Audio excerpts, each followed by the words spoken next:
모처럼 참 기쁜 소식입니다.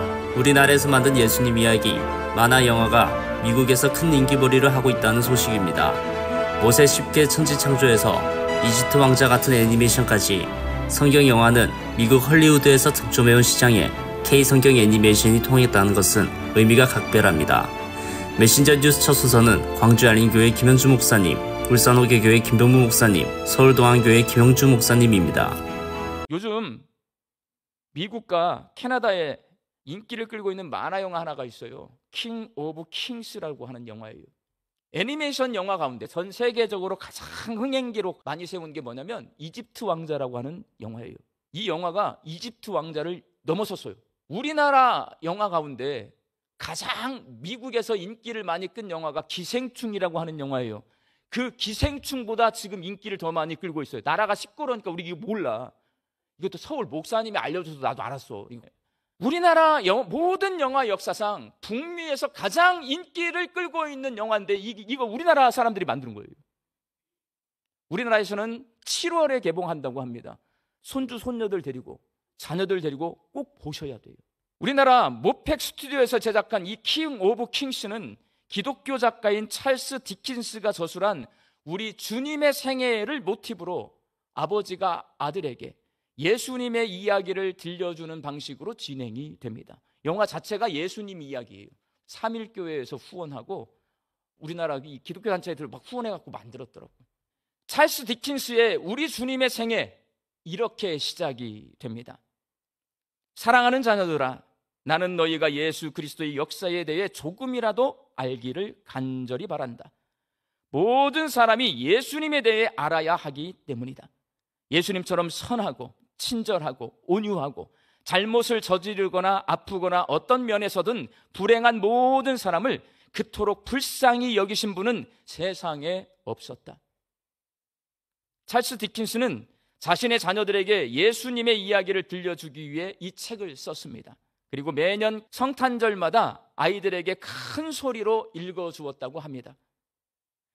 디킨스가 이 책의 출판을 못하도록 했어요. 자기가 쓴 책인데 출판을 못하게 했어요. 그래서 그의 자녀들이 모두 죽고 난 후에 출판이 됩니다. 왜 출판을 못하게 했냐? 이 책이 베스트셀러가 되고 이 책을 통해 자신의 자녀들이 돈과 부를 얻게 되는 것을 원치 않은 거예요. 뭔만 전해주고 싶었냐? 예수님만 전해주고 싶었어요. 설교와 성경 공부를 통해 우리는 예수님의 이야기를 듣습니다. 그리고 우리 삶 속에서 체험을 통해 만나게 되는 예수님이 있습니다. 내가 만나고 내가 체험하고 내가 알고 있는 이 예수님, 내 마음속에 숨겨둘 것이 아니라 부모님이 자녀들에게, 할아버지 할머니가 손자 손녀들에게 입을 열어 알려주셔야 합니다. 우리가 입을 열어 예수님에 대해 알려주어서 우리 자녀들이 예수님에 대해 알게 되면 믿게 됩니다. 믿으면 그들의 성품이 하나님을 닮아가게 되고 그들의 삶이 거룩한 삶으로 변화되게 됩니다. 이건 성경이 우리에게 가르쳐 주시는 복음의 능력이에요. 아내는 자기 몸을 주장하지 못하고 오직 그 남편이 하며, 남편도 그와 같이 자기 몸을 주장하지 못하고 오직 그 아내가 하나니, 서로 분방하지 말라. 다만 기도할 틈을 얻기 위하여 합의상 얼마 동안은 하되 다시 합하라. 이는 너희가 절제 못함으로 말미암아 사탄이 너희를 시험하지 못하게 하려 함이라. 하나님께서 천지를 창조하실 때 왜 남자와 여자를 창조하셨겠습니까? 단지 종족 번식을 위해서일까요? 그러면 자웅동체처럼 그렇게 한 몸 안에서 자손을 번식하는 일들을 충분히 할 수도 있는데 굳이 왜 남자와 여자를 창조하셨겠습니까? 그것은 남자와 여자가 서로 도와 아름다운 가정, 하나님 나라의 모형을 만들어가길 원하신다는 거죠. 따라서 바울은 오늘 부부간의 적극적인 성생활에 대해서 권면하고 있는 것을 볼 수가 있습니다. 화목한 부부의 길은 부부 관계를 통해서 사탄에게 기회를 주지 않기 위해서입니다. 5절 하반절에 이는 너희가 절제 못함으로 말미암아 사탄이 너희를 시험하지 못하게 하려 함이라 그랬습니다. 여러분 부부의 관계가 어떻습니까? 현상 유지만 하고 아무런 느낌 없이 그냥 자식 키우는 재무로 집 사고 차 사고 돈 버는 재미로 각자의 취미 생활을 하는 재미로 살고 있지는 않습니까? 화목한 부부의 길은 분명히 말씀합니다. 부부 관계를 통해서 이루어지는데 왜 그러십니까? 음행의 죄를 첫 번째로 극복하기 위해서, 두 번째로 부부가 온전히 한 몸에 대해서 연합하기 위해서, 세 번째로 사탄에게 틈을 주지 않기 위해서 부부가 온전히 한 몸이 될 것을 말씀해 주셨습니다. 저희 장인 장모님 90이 다 됐는데 두 분은 여전히 목욕을 시켜드리고 그렇게 섬기는 모습을 볼 수가 있었습니다. 저는 얼마나 아름다운 모습인지 모릅니다. 그래서 그러할 때에 두 분의 모습들이 자녀들에게 아름다운 모습을 보이고 건강한 모습을 볼 수가 있었습니다. 여러분들도 여러분의 후손들에게 여러분의 좋은 부부의 모습을 통해서 건강한 가정을 든든하게 세워나가시길 축복드립니다. 느헤미야의 기도가 응답받을 수 있던 것은 기도 응답의 장애물을 제거했어요.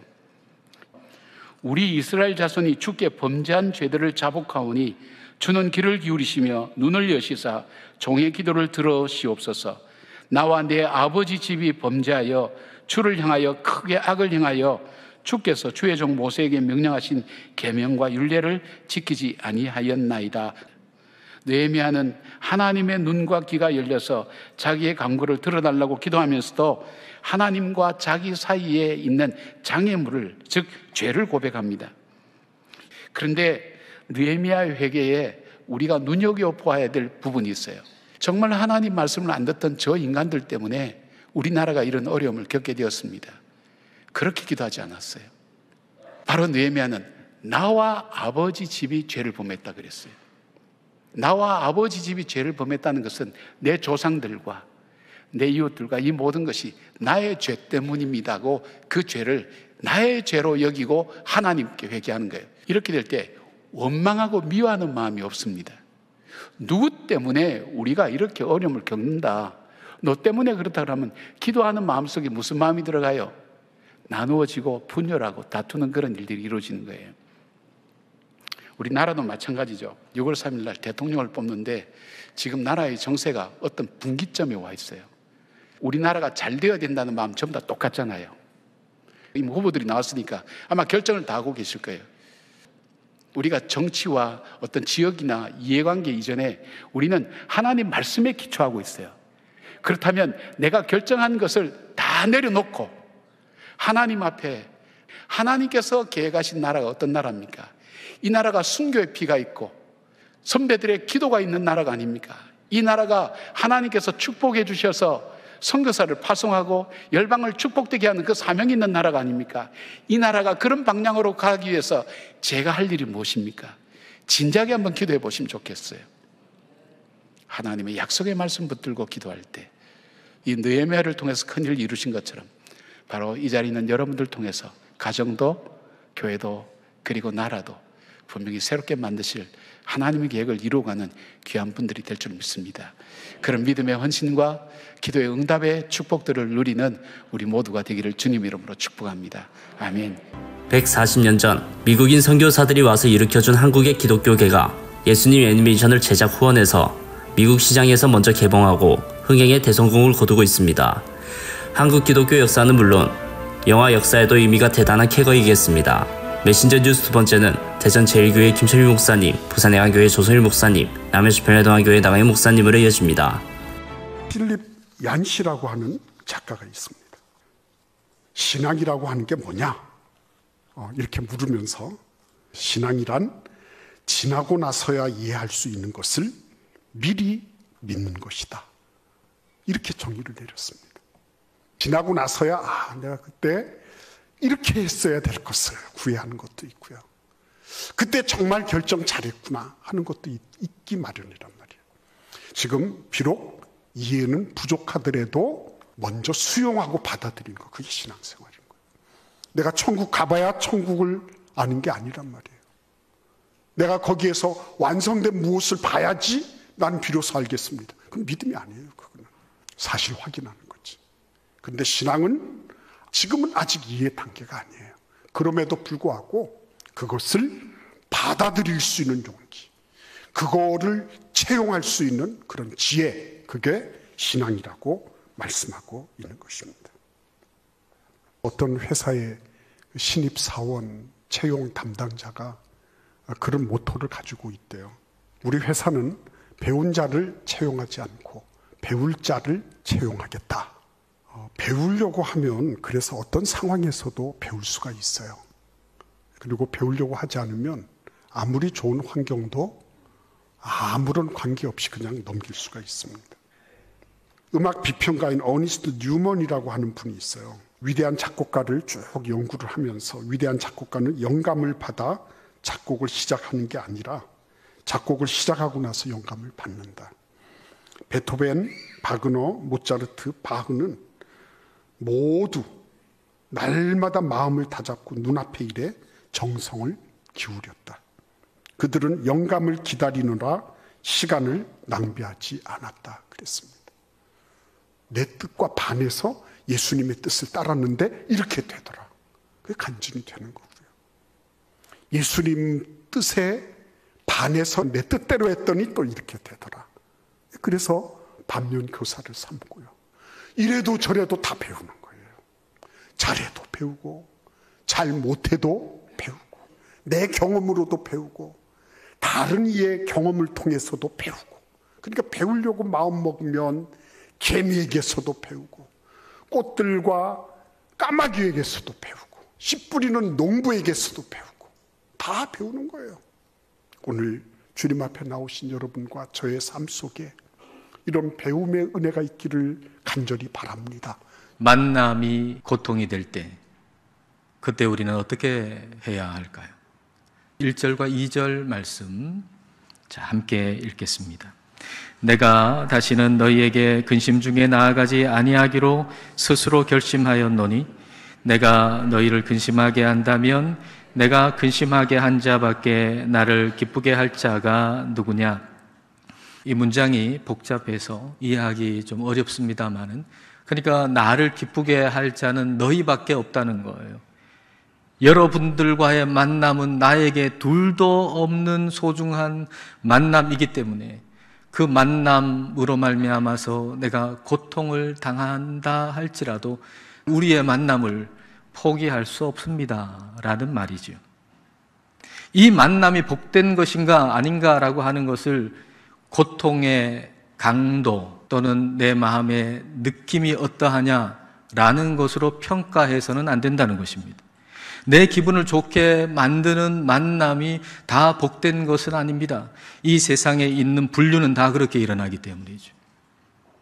감정이 좋으면 만남이 복된 만남이고 고통스러우면 그 만남은 저주라고 생각해서는 안 된다는 얘기입니다. 하나님께서 우리에게 주신 만남, 가정이라고 하는 만남, 교회라고 하는 만남, 너무나도 복된 만남입니다. 이 만남이 고통스러울 때가 있지만 그 고통마저도 그 만남을 복되게 하기 위한 것입니다. 우리를 새롭게 고치시고 새롭게 변화시키기 위한 것입니다. 나를 용서하시기 위해서 그리스도께서 당하신 고통을 생각하며 그 용서의 위대함을 생각하고 용서하는 자로 살게 하기 위함입니다. 자, 11절 말씀 같이 읽겠습니다. 이는 우리로 사탄에게 속지 않게 하려 함이라. 우리는 그 계책을 알지 못하는 바가 아니로라. 그러므로 우리의 만남이 고통스러울 때 이게 영적 전투라는 사실을 기억해야 됩니다. 그래서 나를 고통스럽게 만드는 그 사람이 아니라 사탄을 대적해야 하는 것입니다. 만남이 내게 고통을 줄 때 나를 용서하시기 위해서 우리 주님께서 얼마나 큰 고통을 당하셨는가를 생각할 줄 안다면 우리는 영적 싸움에서 반드시 이기게 될 것입니다. 20세기 초 미국에서 장애인에 대한 인식 개선과 장애인 교육을 위한 기념비적인 활동을 벌인 분이 있습니다. 그분은 바로 헬렌 켈러입니다. 그녀가 이중 장애를 극복할 수 있도록 결정적인 역할을 한 유명한 앤 설리반이라는 선생님이죠. 이분은 1866년에 미국 매사추세츠에서 태어났는데 5살 때 트라코마라는 눈병에 걸려서 거의 시력을 잃어버리게 됐습니다. 이후 부모를 모두 잃은 애는 남동생과 함께 한 빈민원에 수용되었습니다. 결국 이 앤의 동생인 지미마저 세상을 떠났고, 그렇게 절망 속에 있는 애는 우연히 매기 캐롤이라는 한 여인을 만나게 됩니다. 매기는 한쪽 다리가 없었고 거의 침대에서만 생활하고 있는 중증 장애인이었습니다. 하지만 그녀는 매우 깊은 신앙과 따뜻한 마음을 가진 사람이었어요. 부모를 잃고 동생마저 세상을 떠나 절망 가운데 있는 앤에게 이 매기는 하나님께서 하신 일에는 분명히 뜻이 있을 거야. 언젠가 그 뜻을 우리가 알게 될 거야. 라면서 위로해 주었고, 매기와의 만남은 무너진 삶을 일으켜 세우는 강력한 전환점이 될 수 있었습니다. 이후 앤은 14살 때 퍼킨스 시각장애인 학교에 입학하게 됩니다. 그곳에서 조용히 자수를 놓고 있는 로라 브리지먼이라는 친구를 만납니다. 로라는 성홍열로 시력과 청력을 모두 잃었고 말도 제대로 할 수 없는 소녀였습니다. 듣지도 보지도 말할 수도 없는 상황 속에서 세상과의 소통을 이루어내고 있는 로라를 보면서 앤은 큰 감명과 충격을 받습니다. 이후 앤은 로라를 통해서 수화 알파벳을 배우고 장애인을 교육하기 위한 혁신적인 방법들을 터득할 수 있었습니다. 시각장애인 학교를 졸업한 앤 설리반은 로라와 마찬가지로 시력과 청력을 잃은 헬렌 켈러를 만납니다. 앤 설리반은 로라를 통해서 체득한 경험과 교수법을 가지고 헬렌을 가르칠 수 있었고 장애를 극복할 수 있도록 도왔습니다. 인생 속에 만난 스승들, 멘토들, 기도자들의 가르침과 돌봄과 기도가 오늘의 우리를 세워주는 것입니다. 헬렌 켈러가 가능했던 것은 앤 설리반 선생님이 있었기 때문이고, 앤 설리반이 가능했던 것은 매기와 로라라는 멘토가 있었기 때문입니다. 우리가 서로에게 없어서는 안 될 스승이 되고 기도자가 되어서 하나님의 구원 역사에 함께 귀하게 쓰여질 수 있게 되기를 주님의 이름으로 축원합니다. 아직도 손주들에게 신앙 대물림을 제대로 못하신 분들은 올 여름 손주들 손잡고 킹 오브 킹스 이 영화를 꼭 관람하기를 강추드립니다. 메신저 뉴스 마무리는 부산 진교회 신추 목사님, 부상서교회 날천 목사님, 경주나부교회 김상준 목사님을 연결합니다. 주님께서 바울에 대해서 아나니아에게 말씀을 하시는데, 이 사람은 내 이름을 이방인과 임금들과 이스라엘 자손들에게 전하기 위하여 택한 나의 그릇이라고 말씀을 하십니다. 우리가 성경을 보게 되면 하나님을 가리켜서 그릇을 빚는 토기장이에 비유하는 것을 보게 됩니다. 어떤 그릇으로 빚을 것인지, 어디에 사용할 것인지, 토기장이는 그가 빚는 그릇에 대한 전적인 권한을 가지고 있습니다. 그런데 토기를 빚을 때 이 토기장의 마음속에는 자신이 빚는 그 그릇에 대한 계획을 가지고 있습니다. 그릇 속에는 그것을 사용하고자 하는 주인의 소망을 담아서 만드는 것입니다.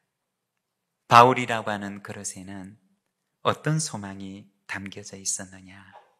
바로 이스라엘 자손들과 이방인들과 임금들에게 복음을 전하고자 하는 소망을 하나님께서는 그 안에 담아 놓으셨던 것입니다. 때로는 이것으로 인해서 고난도 받아야 하는 그릇으로 바울을 지으셨던 것입니다. 예수님을 만나기 전에 바울은 열심히 살았지만, 그러나 그의 열심의 방향이 잘못되었습니다. 그러나 부활하신 주님을 만난 후에 주님께서는 그를 천국을 향해 가는 순례자로 그의 인생의 방향을 돌려놓으셨습니다. 그리고 그를 하나님의 거룩한 소망이 담긴 사명자로 부르셨습니다. 주님을 만난 우리도 주님께서는 이제 우리를 천국의 순례자로 부르십니다. 그리고 우리의 이 작은 그릇에 하나님의 거룩한 사명을 담아주십니다. 우리 시간 함께 기도할 때 하나님께서 내게 맡기신 이 사명을 충성되게 감당하며 참으로 우리의 인생을 천성을 향해 가는 하늘의 순례자로 살아가게 하여 주시옵소서.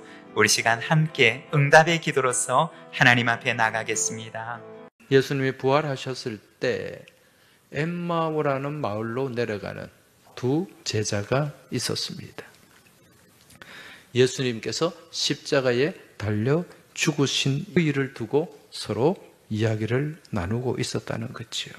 이 당시 이들은 예수님을 어떤 대상으로 바라보았습니까?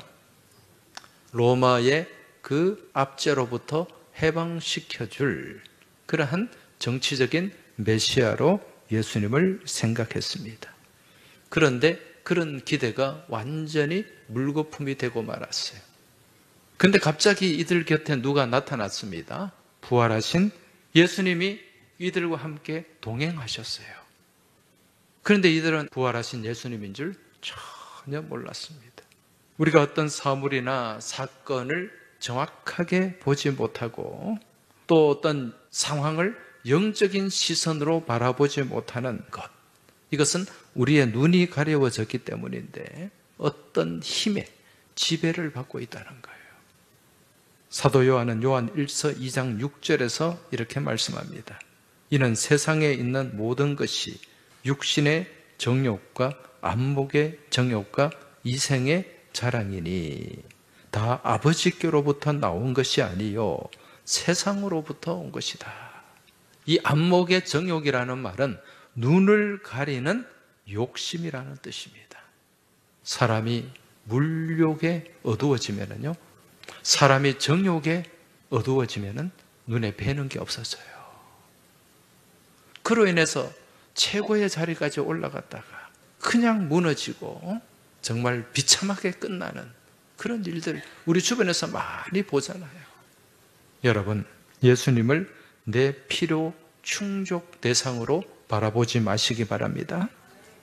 기도를 내 만족을 채워줄 도깨비 방망이로 생각하지 마시기 바랍니다. 기도할 때마다 달라 거머리에 두 딸과 같은 그런 기도만 하지 마시기 바랍니다. 먼저 그 나라와 그 의를 구하는 성숙된 기도가 여러분의 심령과 입술 가운데서 나올 수 있길 주의 이름으로 축원합니다. 자, 영국을 해가 지지 않는 나라로 만들었던 빅토리아 여왕, 그의 남편 엘버트 공 앞에서는 한 사람의 아내로 자신을 낮추었습니다. 어느 날 부부싸움을 했습니다. 화가 난 남편이 방으로 들어가 문을 잠궈버렸습니다. 그러니까 빅토리아 여왕이 문을 두드립니다. 문 열어요. 그러니까 안에서 누구요? 그러니까 나는 영국의 여왕이요. 빨리 문 열어요. 그리고 답이 없었습니다.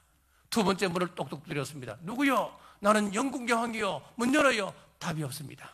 세 번째 문을 똑똑했습니다. 누구요? 나는 당신 아내요. 문이 열렸습니다. 이 짧은 일반은 부부관계에서 진짜 중요한 것이 무엇인가를 보여주는 이야기입니다. 지위나 권세보다 남편을 사랑한 겸손과 존경이 진정한 사랑입니다.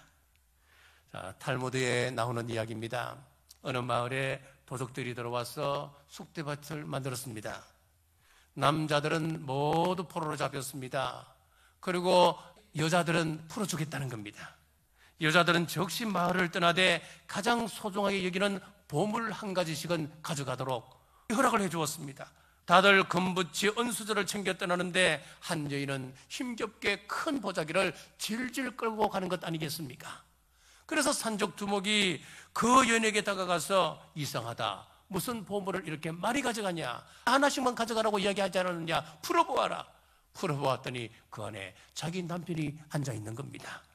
기가 막힌 두목이 보물을 가지고 가라 그랬지 누가 사람을 데리고 가라 그랬냐고. 그랬더니 그 여인이 두목님, 저에게 가장 귀한 보물은 남편 하나밖에 없습니다.